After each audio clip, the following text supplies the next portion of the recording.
Hi guys! Magandang hapon! Welcome back po dito sa Gandara Asoy Channel for Showbiz Update. Ang tatalakayin nga natin ngayon at pag-uusapan mga kakimpaw ay patungkol dito sa pagkakadawit ni Chinita Princess sa issue ni Angel Locsin ngayon with Robin Padilla mga kakimpaw. Grabe, ano namang kinalaman ni Kim dito para madawit mga kakimpaw, no? Yan ang aalamin natin at pag-uusapan sa video natin ngayong hapon na to, kaya tumutok po kayo hanggang dulo ng ating balita. Pero bago po tayo mag-start, sa mga hindi pa po nakaka-subscribe sa ating channel, pakiclick lang po tayo na ating subscribe button at notification bell na nariyan sa baba para maging updated po kayo at ma-notify tuwing may bago tayong chika at balita hinggil sa Kimpaw. Maraming salamat! And ngayon naman dumako tayo sa pagbabasa po ng comment mula sa ating mga subscribers bilang pasasalamat na walang sawang pagsuporta at pagtutok sa atin pong mga balita. Ang sabi po dito ng first commenter natin na si Miss Edita Nadonsa, magandang hapon sa inyo and shout out. Hello Gandara, good AM. Congrats kay Pau at sa Kim Pau. Happy kami sa pagkapanalo ni Pau. Siyempre, lahat kami nagtulong-tulungan. Tiwala lang sa may kapal. Kaya saksi ang Diyos ang ginawa sa mga fans ng Kim Pau. Basta magtiyaga, mangyari pa rin ang tama. Dapat naman manalo si Pau. Kasi yun ang panawagan ni Kimi.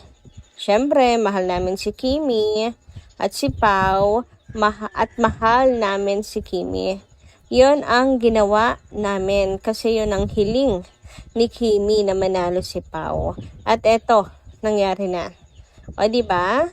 Happy tayo lahat. Go tayo sa Kim Pau. Suportahan natin sila always kahit saan. Yan ang totoong magmahal. Hinahangaan namin sila kasi lalo silang nagkakaunawaan at nagkakaintindihan. Yon ang itinadhana or destiny. Congrats to Kim and Pau. Yan. Yes, talagang nagbunga ang mga kakipi ang pagtutulungan natin para manalo si Paolo Avellino sa Seoul International Drama Awards. So, final na mga kakimpaw, no? Na si Pau po ang lalakad sa mahabang red carpet sa Seoul, Korea mga kakimpaw, no? South Korea. So, nakakatuwa at nakakataba ng puso na ngayon parehas na silang may award ni Kimi na international, di ba mga kakimpaw? And ganun talaga, parehas naman natin kasi silang mahal. Kaya talagang dapat si Pau po ang manalo. Anyway, thank you so much sa inyong komento, ma'am. Edita Nadonsa, magandang hapon po muli sa inyo. And dumako naman tayo dito sa mga balita na nasagap natin ngayong hapon na to. At unahin nating pag-usapan ang tungkol nga po dito sa pagpapatato kay Estela Marie, mga kakipi. So, na-share ko na sa inyo to nung nakaraan pa mga kakimpaw. Kakapost pa lang nitong Anton, nabasa ko na kaagad dyan at nakita mga kakimpaw. May nag-comment pa nga doon na masyado daw obsessed kay Kim. Dapat mag-ingat daw si Kim. Nag-reply tuloy si Anton, sabi niya grabe naman.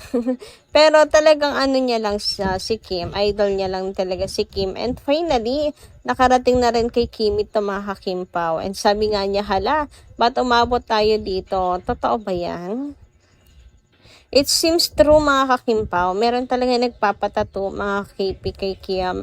Parang hindi nga lang po siya yung nag-iisa mga kakimpaw. Marami kasi talaga nagmamahal kay Kim Chiu.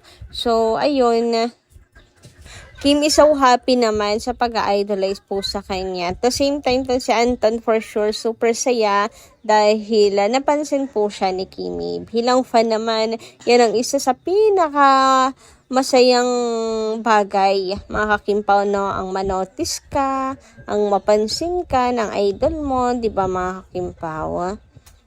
Pero totoo, grabe din talaga no mga kakipi. Pinatato talaga niya si Chinita Princess. Hindi ko lang alam kung sa braso ba to o sa binti, mga kakimpaw. Anyway, dumako naman tayo dito sa paayuda ni Paolo Avellino, mga kakimpaw. So, nilabas nga niya ang kanilang trip ni Chinita Princess sa Europe. Finally, magkasama na silang dalawa. Sabi nga dito, admitting the truth in a nonchalant way, sabi ni Ting. Ayan, credit sa'yo. Sabi niya, he completes the puzzle. Yes, kasi nga, 'di ba, nung mga nakaraan, nag-a-assume lang tayo, dilulu, kumbaga, na magkasama sila China. Pero, 'di ba, always naman pa nagdidilulo tayo. Ano rin naman, pinapatunayan din naman talaga ng Kim Pao. Sinasabi naman, ika naman ng Kim Pao, alam lang rin ninyo, ilalabas na namin. Ayan, matagal ka naman nang naniniwala at panatag, but in times like this, himlay pa rin. Proud siya kung anong meron sila. Lord, protect and bless what they have till infinity and beyond. Yes, true. Alam naman na natin, di ba, mga kakimpaw. Pero, pagka mayroon pa rin silang binibigay na pruweba, resibo, mga kakimpaw, iba pa rin talaga yung feeling. Ang sarap pa rin sa pakiramdam, mga kakimpaw. Hindi ko lang din gets bakit may ilan pa rin na KP na madali pong madala sa mga bashers na sinasabing hindi naman daw proud si Pao. Na Discord daw kasi pinost, hindi sa public. Sa kanya social media account, ganun. Alam niyo naman mga yan, lulusot pa rin ang mga yan. Kaya bakit nagpapadala kayo, no? Sa totoo lang, ang sweet nga sa Discord talaga pinost ni Pao. Kasi nga, exclusive for us yan, mga kakimpaw. Kinakalat ko kasi, kaya ayan tuloy. May nasasabi tuloy ang mga bashers, kung hindi nyo kinalat yan, di time panatag lang tayo na tinatawanan itong mga bashers. Ang mga hunghang na walang alam, di ba? Sabi nga nila masarap manood sa mga taong ngumangaw-ngaw na wala pong alam. Samantala, ito at pag-usapan naman natin ang tungkol nga po dito sa issue ngayon ni Angel Locsin with Robin Padilla, mga kakimpaw. Nadami po kasi dito si Chinita Princess kung bakit, anong kinalaman ni Kim at talagang dinadawit, pilit nila ang pangalan ni Kim. Sabi nga ni Kim, cravings talaga nila siya, no? Itong mga bashers, cravings talaga nila si Kim. Yung tipong nananahimik, wala namang kaalam-alam si Kimi, tapos biglang idadawit, mga kakimpaw, like what? Ano kinalaman naman ni Kim dyan? So, narito nga po kasi ang post ni Angel para po kay Robin.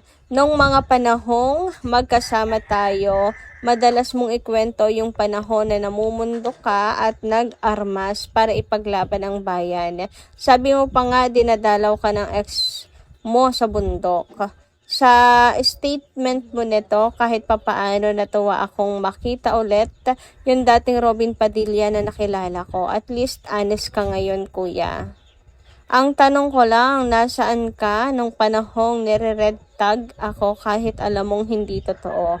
Actually, kasama mo pa nga at katsikahan yung mga nagre-red tag. Naguhugas kamay at pumikit sa katotohanan. Isa sa pinakamalaking dahilan kung bakit ka binoto ng maraming Pilipino ay dahil inaasahan nilang magiging matapang kang boses para sa mga kapatid nating Muslim. Pero bakit parang mas ipinaglalaban mo pa si Kibuloy? Naniniwala ka ba talaga na siya ang appointed son of God? Isa ka sa pinaka makabayang taong nakilala. Ikaw si Andres Bonifacio. Kaya nakakalungkot pang nakakabasa ako ng stand mo pagdating sa China. Hindi ito ang Robin Padilla na nakilala at hinangaan ko. Kahit paano, alam kong halos pareho tayong landas ng dinaanan. Galing sa hirap, nagtrabaho ng maaga, tinangkilik at nakapagpasaya ng mga tao. Ang utang na loob natin ay sa ating Diyos at sa lahat ng Pilipino. Hindi lamang sa iisang tao. Tama na. kuya, gising na, hindi pa huli ang lahat. Tinagpo niya dito si Robin Padilla, mga kakimpawa. Ngayon, hindi pa labas na labas naman si Kim dito. Wala akong nabasa kahit na ano pa man tungkol kay Kim. Pero bakit nadamay dito si Kim? Ang mga bashers talaga kasi ay talagang gagawa't ng gagawa ng paraan para i-issue si Kim. So, sumagot po si Sir Romel Padilla kay Angel Locsin, mga kakimpaw. Sabi, nag-ingay si Angel Locsin sa issue ni Robin pero tahimik siya sa baha. Nakawan at flood control. Angel, yung pinagtanggol ni Robin, inelect ng 32M versus pansarili mong issue. Akala ko matalino, pang-dar na ka lang pala talaga. Ding ang bato. So, isa to sa pinag-uusapan ngayon sa social media, mga kakimpaw. Sabi nga ng Showbiz Pilipinas, Angel Locsin tahimik daw sa flood control issue sa gobyerno. Nag-react si Romel Padilla sa open letter post ni Angel Locsin para kay Senator Robin Padilla sa pamamagitan ng pag-share niya sa isang post patungkol sa pagiging bias ni Angel Locsin. Makikita naman sa kanyang caption ang katagang Real Talk. So, dito po nabatikos si Kimi, mga kakimpaw. Dito po nadawit si Kim. So, sa post na yan, makikita nyo dito yung mga commentors na pilit pong dinadawit si Kimi. Sinasabi, Kim at Angel, magkaklase pala kayo. San school dyan, hehehe. Grabe ka, bobohan eh. Buti na maghanda kayo para nakabawi. Diyos ko po. O, diba? Pati si Kim nadawit. Anong malay dito ni Kim? Eto pa, sabi dito, pasensya na kayo, kaklase niya si Kim. Pero may ganyan, mga kakimpawa. So, ilan lamang po ito sa mga comment na patungkol kay Chinita Princess, mga kakipit. Talagang pinuputakte, pinapapak nila si Kim Chiu, mga kakimpaw. Hindi ko alam kung bakit nadawit dito si Kim. Ayan, tinatawag nilang bobo daw kasi si Angel Locsin, kaya ayun, pati si Kim nadamay na, mga kakimpaw. Kung tutuusin, ano na lang talaga yan ng mga bashers, pakana na lang, maisingit na lang parati po si Kim. Sabi nga ni Kim, cravings talaga siya ng mga bashers. Ewan ko anong meron. At totoong hindi nila kayang tigilan si Kim, mga kakimpaw. Hindi talaga nila kayang tigilan si Kim. Kung bakit, anong meron kay Kim, no? Kumikita ba sila pag minabati ko sila si Kim? Ano yan? May pasobre sa kanila, kaya talagang gagawa ng issue kahit yung tipong wala nang malugaran si Kim, gumawa ng mabuti, babatikusin. Magkamali, babatikusin. Or wala namang ginagawa si Kim, tahimik nga, mga kakimpaw. Parang kahit siguro natutulog si Kim, babatikusin.